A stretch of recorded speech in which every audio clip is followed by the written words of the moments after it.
Zales, so basically that's your upright post. OK. OK, so we want a couple of our best and longest rods, and they want to be about 8 foot long, Yeah. at least. I'm going to tie in the bottom of the hurdle here, over and under, round and round. Right, so you're not just weaving, you're plaiting them as well. Yeah. At each end, the hazel must be turned back on itself without snapping. Again, that's very much technique more than strength. Brilliant. And that's becoming like rope. It's just amazing, this really is. The way the wood has actually turned to a rope. Ian's twisted it so much that the fibres have separated, making it flexible, pliable. Wonder of wood. All right, so that's the bottom of the hurdle in. The middle of the hurdle is built up with tightly woven split rods. That's it. These hurdles are going to be That's it, you've got it. instrumental when it comes to lambing. And the beauty about the wattle hurdle is it keeps the wind out. And when it comes to lambing season, especially in places like Dartmoor, it's imperative that they don't get cold, wet, and then chilled by the wind. Supple shouldn't come up in it.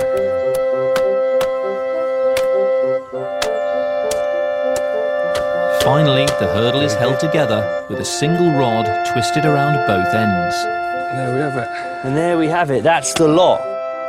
There we go, out of the mould. Up on your shoulder with Up on the shoulder there. Spin round.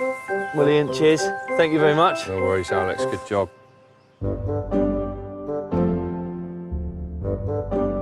Around midday, I popped into the village shop.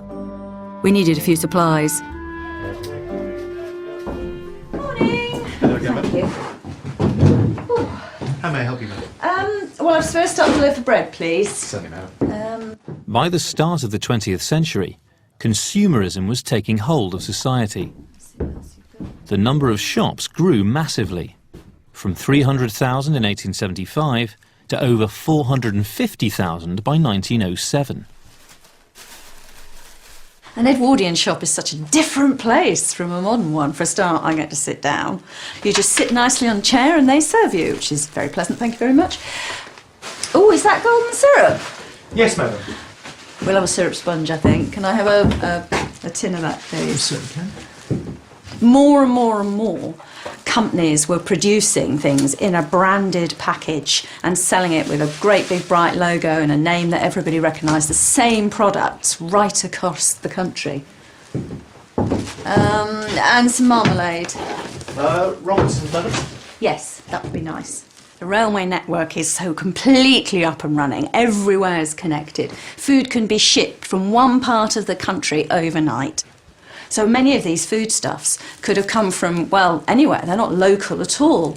There's foods here from Leicestershire, from Reading, all transported right across the face of Britain, down to a place, you know, Devon and Cornwall. That's a really new idea that food should move around like this. And particularly, some of these things could easily have been made here.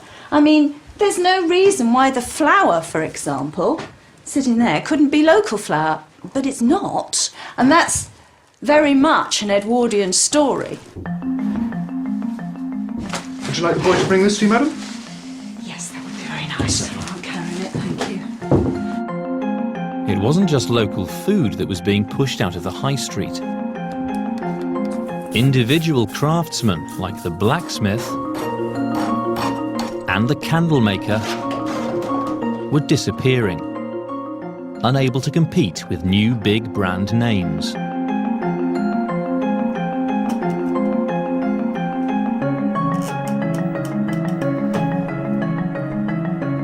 Among those feeling the pinch was the village shoemaker. Until the mid-19th century, shoemakers carried out their work by hand, usually in a workshop in their own home. They enjoyed a huge amount of freedom, deciding what hours and days they worked. Then in the 1850s, machines for shoe production started to appear, and many shoemakers went to work in new large-scale factories. It was the end of their independence. Alex's brother Tom is one of the few people in Britain carrying on the tradition of making shoes by hand. Shoemaking is often called the gentle craft. It's quite therapeutic, it's quite relaxing. He's come to fix Alex's boots. Start with an upper. This is an old upper I've taken off, and this is, as you can see, it's stitched together so that this can be pulled over the last. And the last, especially a wooden block that you pull the leather over in order to shape the shoe. They come in a variety of sizes. I've got some men's there, down to little children's there. As you can see here, I've pulled the leather over the last and nailed it on so that it's tight over the top of the last. It's taken the shape of the shoe. Next, the sole is built up in hard-wearing layers. And then in here, I will put the shank. That can either be metal or wood. And that will sit in here and just give the strength underneath. Then this area here will be filled with cork. And on top of all of this, I then place the midsole and the sole itself. By the end of the Edwardian period, specialist shoe shops selling factory-made shoes were becoming a common sight. The final nail in the coffin is the First World War. And during that time, I think the factories of Britain made nearly 60, 70 million pairs of boots for the forces that were fighting around the empire.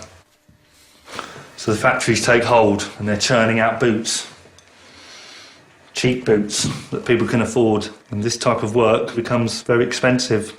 Shoemakers have to adapt, so they're becoming what's called a cobbler.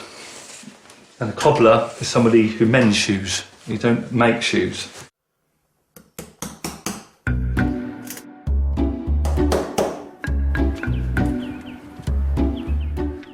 Beyond the high street, Edwardian manufacturers often use travelling salesmen to get their goods deep into the countryside. Good morning, sir. I just wondered, can I come in and show you one or two items I've just brought up from London? Sure, OK. Avid collector Maurice Collins owns over 400 historic inventions. Just press down. He's come to the farm armed with his Edwardian wares. Do you have chickens, sir? We have a lot of chickens. I would, if I may, like to show you the very latest item that we are using for farms. And I will place this right over here, sir. Yeah. And you will find that this will grade your eggs. The chicken drops its egg, it rolls down. Oh! When it gets to the appropriate weight, it is then graded. How about that one? Unbelievable. Well, that's certainly something Alex might be interested in. Let me just show you one or two other items. Now, I know you get up very early in the morning. Yeah. Cold, I am sure. Indeed. You can wear this, fill it with hot water, place it around your belly. Makes me look slightly larger than I already am. Does it matter, sir, at 5 in the morning? No, cows don't care. This, in fact, it is what they call the propeller spoon, that you would actually mix your food. The propeller stirs it in the opposite direction, giving you double the result from half the effort. This is a bird caller. Which bird is that? Well, to be honest, we haven't quite established. That sounds like Alex in the morning. Let's see what else we have that might be of interest. Indeed. This, in fact, is the boot and shoe warmer. In this instance, you do not have to take your boots off. Well, one step at a time. No, that's quite something.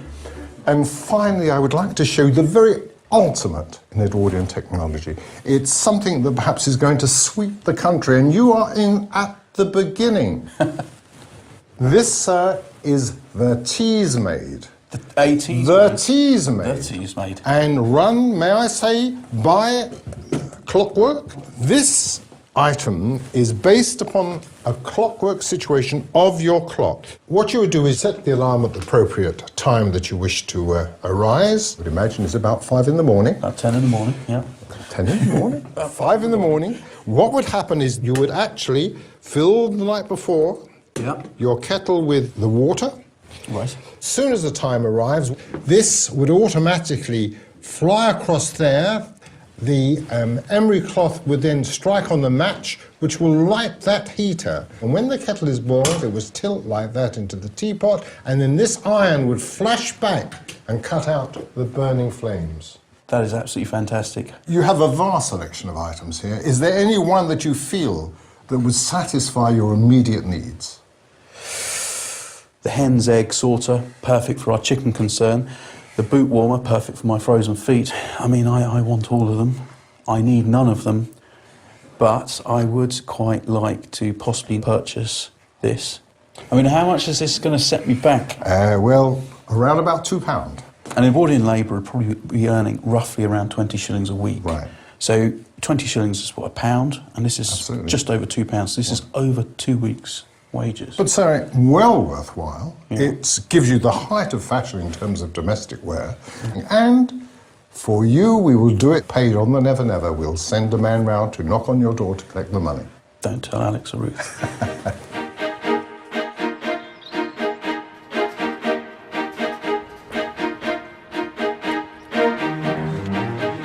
Right, Tom? Alex. How's it going? All right? Yeah, good, good. All finished. Resold. New heel. Hobs as well. Wow. It's like a brand new pair of boots. I think we agreed our price. We did, yeah. Have a word with Mum. She'll sort you out the cash. Around 1 o'clock, we all sat down for a quick bite of lunch. It was a chance to catch up on the day so far. How's the goose then, Peter? She looks as if she's starting to go on the road to recovery. Oh, that is good news. Can't lose a goose. We'll get a gander. That's what That's we a do. good idea. This lunchtime, Alex had a surprise in store for the afternoon. So, feeling fit, Peter? Always. Got a little treat lined up for you. But I hate it when he says that. No, it's just... we've lined you up with a special fixture. It's a football match. We're playing Plymouth Argyle Legends, a team that went professional in the Edwardian age. Okay? We're up against them. We got 9 men. I'm 10. There's a space for you, Peter. I think we're going to get a hiding, because these guys were once semi-pro, but I'm counting on you, Peter. You're behind me. I've seen pictures of Edwardian footballers. Does that mean you get the ridiculous shorts? I think we get the ridiculous everything. Excellent. Well, Alex, I mean, you and I are both men of Scottish heritage. And what do Scotsmen drink at football matches? Beef tea. Beef tea. I think we need to make some beef tea for half-time. Good idea. Thing is, Peter, you're going to have to be at your very best. Don't worry, Alex. I'll be on it. I have read somewhere that in the Edwardian period, the sort of concept of the foul was yet to be introduced. Yeah. I must admit, I might actually come and watch you. It'll be very funny. After lunch, the boys got on with jobs for the cottage, like collecting firewood.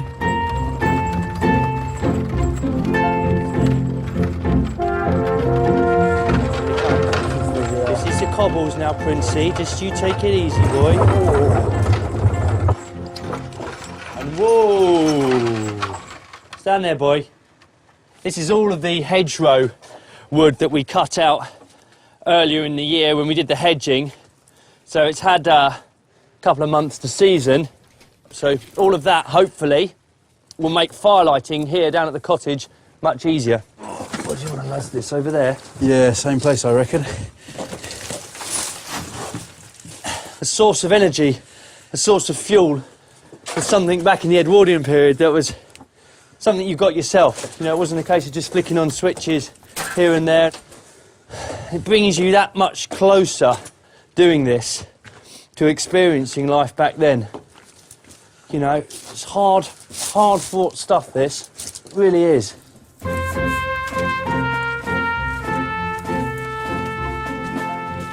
I thought I'd do us a pudding for supper.